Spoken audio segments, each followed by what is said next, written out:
नमस्कार दोस्तों, स्वागत है आपका हमारे YouTube channel Nikhil publishers Agra में। आप सभी माताओं और बहनों को अहोई अष्टमी की हार्दिक शुभकामनाएं। चलिए आज मैं आपके सामने प्रस्तुत करती हूँ अहोई अष्टमी की व्रत कथा। प्राचीन काल में एक साहूकार था जिसके 7 बेटे और 7 बहुएं थीं। इस साहूकार की एक बेटी भी थी जो दीपावली के अवसर पर ससुराल से मायके आई थी। दीपावली पर घर को लीपने के लिए 7 बहुएं मिट्टी लेने जंगल में गईं तो ननद भी उनके साथ जंगल में चल पड़ी।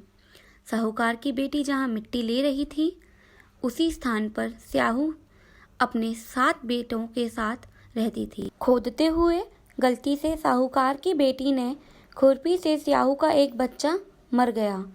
स्याहू इस पर क्रोधित होकर बोली, मैं तुम्हारी कोख बांध दूंगी। स्याहू की यह बात सुनकर साहूकार की बेटी अपनी 7 भाभियों से एक एक करके विनती करती है कि वह उसके बदले अपनी कोख बंधवा लें। सबसे छोटी भाभी ननद के बदले अपनी कोख बंधवाने के लिए तैयार हो जाती है। इसके बाद छोटी भाभी के जो भी बच्चे थे वह सभी 7 दिन के भीतर मर जाते हैं। 7 पुत्रों की इस प्रकार मृत्यु होने के बाद उसने पंडित को बुलवाकर इसका कारण पूछा। पंडित ने सुरही गाय की सेवा करने की सलाह दी। सुरही सेवा से प्रसन्न होती है और इसे स्याहू के पास ले जाती है। रास्ते में थक जाने पर दोनों आराम करने लगते हैं।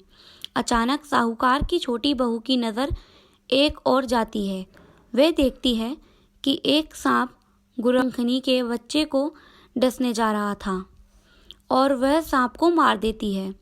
इतने में गरुण पंखनी वहां आ जाती है और खून बिखरा हुआ देखकर उसे लगता है कि छोटी बहू ने उसके बच्चे को मार दिया है। इस पर वे छोटी बहू को चोंच मारना शुरू कर देती है। छोटी बहू इस पर कहती है कि उसने तो उसके बच्चे की जान बचाई है।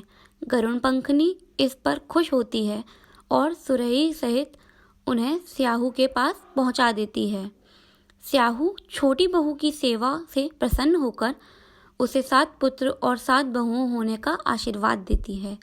स्याहू के आशीर्वाद से छोटी बहू का घर पुत्र और पुत्र वधुओं से हरा भरा हो जाता है।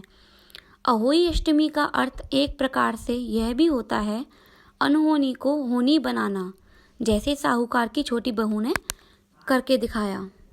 अगर आपको ये कथा अच्छी लगी हो तो वीडियो को लाइक कीजिए, कमेंट कीजिए और ज़्यादा से ज़्यादा शेयर कीजिए। और इसी प्रकार की और भी कथाएं देखने के लिए हमारे चैनल को सब्सक्राइब करें और बेल आइकन को दबाएं, जिससे हमारे चैनल पर आने वाली सभी वीडियो, कथा, कहानियों की नोटिफिकेशन आप तक पहुंच पाए। धन्यवाद।